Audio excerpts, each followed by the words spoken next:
A prominent MAGA Republican would like to sell off federal land in the Tahoe Basin. Also, a local search and rescue team just got a big financial boost from a private company. I'm Steve Harness, and this is a Tahoe Mountain Media local news update brought to you by Trapped in Tahoe. And while you're here, be sure to follow and subscribe to our page so you see all of our Tahoe updates.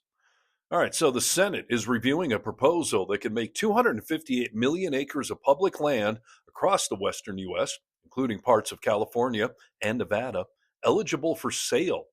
The land sale proposal was put forward by Senator Mike Lee, a Republican from Utah and chairman of the Senate Committee on Energy and Natural Resources. Now, if the budget is approved by the July 4th deadline, approximately 16 million acres in California could potentially be sold over the next 5 years. Also, like I said, lands in Nevada. But on the California side, these parcels include areas near Yosemite National Park, Mount Shasta, Big Sur, and Lake Tahoe.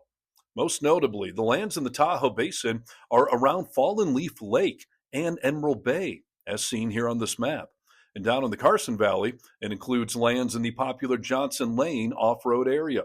Senator Lee advocates for the sale, suggesting it could promote economic growth and housing in the western U.S., and it could generate up to $10 billion for the federal government. The updated bill language states that any interested party could make a purchase. However, states could block the sale, but only if they're willing to spend the time and money to fight that battle in court. Comment below. I'd love to know your thoughts on what would happen if the Fed started selling land in Tahoe.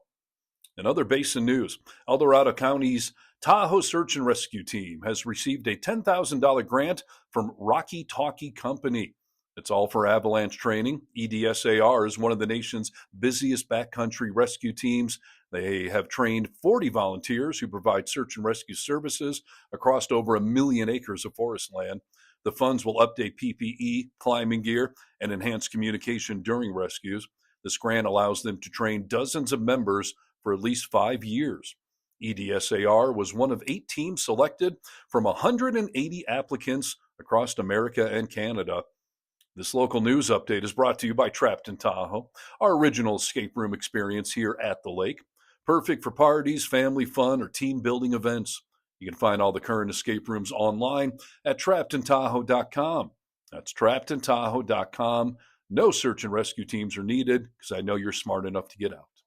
You can find out more about us at TahoeMountainMedia.com. And yeah, follow our page right here for more.